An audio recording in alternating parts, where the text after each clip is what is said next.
Hi guys, magandang araw sa inyong lahat. Guys, alam niyo ba na ang high blood ay delikado at napaka-delikado sa buhay guys. Pag kayo ay ma-paralyze. Mayroon na akong kunting tips, konti lang tips guys na pakinggan niyo bilang kaibigan at sumuporta na nanonood sa aking video na ang high blood guys, pwede yan natin iwasan ba?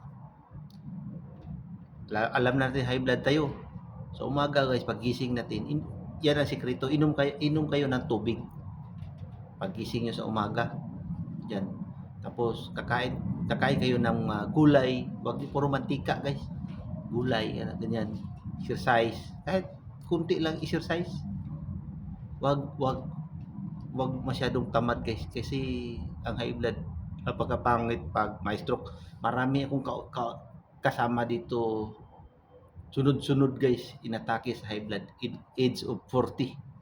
Ganyan siya guys, ang high blood. Napakadelikado sa high blood guys, kaya ito lang maipayo ko sa inyo bilang supporters ba na nanonood na karagising. Yan ang sikreto.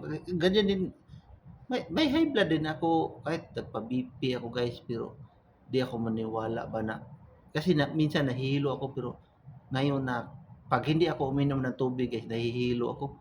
Kaya ginawa ko kasi Chinese yung Japanese secret daw yan guys. Pagising mo sa umaga, inom ka ng tubig. Pagising sa umaga. Huwag kang, naranasan ko to guys. Kape, di magandang kape. Alam niyo ang kape guys. Tingnan niyo, kahit 50 plus na ako, medyo pugi pa oh. Gwapo pa.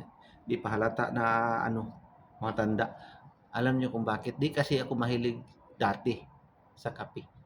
Ngayon lang ako nagkakape, minsan-minsan.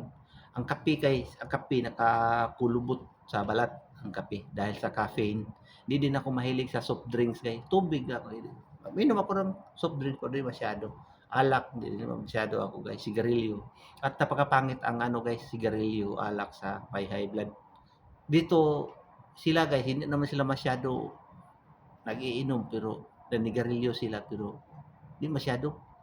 Ang naano to sa nakadali sa kanila kasi pagkain, palaging mantika, di masyadong nagugulay kasi masarap, kasi ang prito-prito palaging mantika ang ulam kasi masarap. Pero sa dila lang yan masarap guys. Pero itong iano ko sa inyo, tubig yung gulay-gulay kayo guys. Ya, yun siya guys.